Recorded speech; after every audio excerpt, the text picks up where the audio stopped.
que c'est mon petit frère, c'est quelqu'un qui a énormément de qualité. Il peut jouer sur les flancs comme en neuf, il est technique, il est rapide, il est très efficace, c'est quelqu'un qui a beaucoup de potentiel et je sais qu'il pourra amener beaucoup au standard. Et franchement là vous avez vu peut-être 60-70%, moi je sais qu'il peut rapporter plus au niveau du rendement et voilà.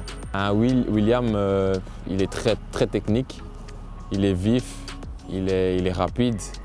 Cette année, je pense qu'avec toutes ses qualités et sa mentalité qu'il a maintenant, je pense qu'il est vraiment prêt à être aussi dans le noyau et être un titulaire aussi. Je vois parfois quand on parle tous les deux, quand il me demande beaucoup de conseils, je suis son grand frère, je suis son exemple, donc des fois il me demande comment ça se passe dans les vestiaires, le comportement de chaque joueur, les entraîneurs, en gros comment ça se passait chez les pros, donc du coup je lui expliquais. Et voilà. J'ai plus travaillé, je me suis dit, comme je ne joue pas pour l'instant, autant travailler pour moi, ce sera bien pour moi et au moment que le coach va me dire c'est le moment, je dois être prêt et j'ai tout donné pendant 3 semaines et jusqu'au match des qualifs contre Ballantyne, il m'a donné l'occasion et je l'ai saisi. Franchement, je pense que ces prêts donc au Cercle de Bruges et à Maastricht m'ont beaucoup forgé. J'ai grandi, j'ai mûri, je pense. Et je pense que cette année, ça devrait être la bonne. Enfin, je vais tout mettre en œuvre en tout cas pour que ce soit la bonne, mais ça devrait être la bonne parce que ça m'a fait passer un cap. Et ce cap-là, je ne l'avais pas quand j'étais au Standard parce que vous savez, quand on est jeune au Standard de Liège, on est souvent dans un confort. Et quand je suis parti du Standard au Cercle de Bruges, je pensais que ça allait aller les doigts dans le nez, mais il faut pas oublier que pour manger son pain, il faut travailler. On n'a jamais rien gratuitement, il faut toujours travailler, boulotter. Et j'ai su relever la tête à Maastricht. Et voilà, je suis de retour au Standard et je pense que je vais passer ce cap cette année. Au début de saison, ils avaient dit qu'ils allaient lancer le plus possible de jeunes et ils l'ont fait.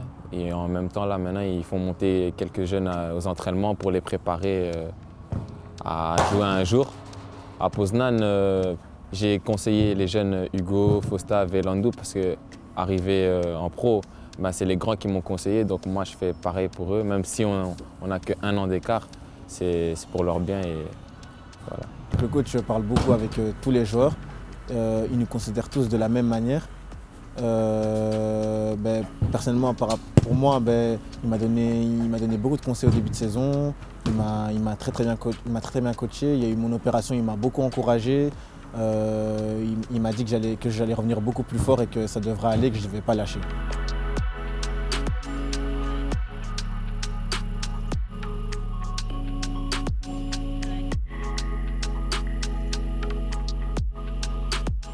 Moi, je suis né à l'hôpital Sainte-Anne, à 2-3 minutes d'ici.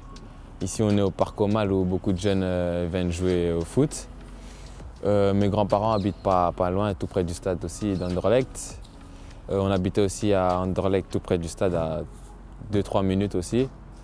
Et j'ai commencé le foot là-bas et voilà. C'est les 2 meilleurs clubs de Belgique. C'est les 2 plus gros centres de formation. Donc il y a une certaine rivalité qui entre en jeu. Il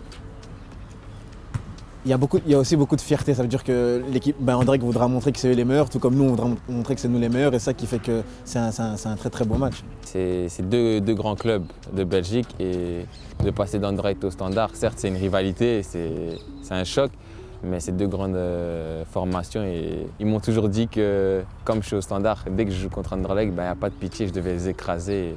Pas d'amis sur le terrain. Les joueurs d'Anderlecht, les joueurs du Standard, on se connaît tous, on a presque tous étudié dans les mêmes écoles, etc. Donc on veut montrer qu'on est les plus beaux, qu'on est les meilleurs, donc ça va au charbon, ça se rentre dedans. Dans le vestiaire, on parle beaucoup du match de dimanche parce que c'est un match très important pour nous et pour les supporters. Et ça reste un classico, il y aura toujours de l'envie. Et ce match-là, on doit le gagner. On se taquine un peu. Par exemple, je lui dis ouais, moi je joue, maintenant c'est à ton tour de jouer pour le pousser à être avec moi et un jour espérer qu'on soit ensemble. On se comprend et ouais, j'espère qu'on va pouvoir jouer le plus vite possible ensemble.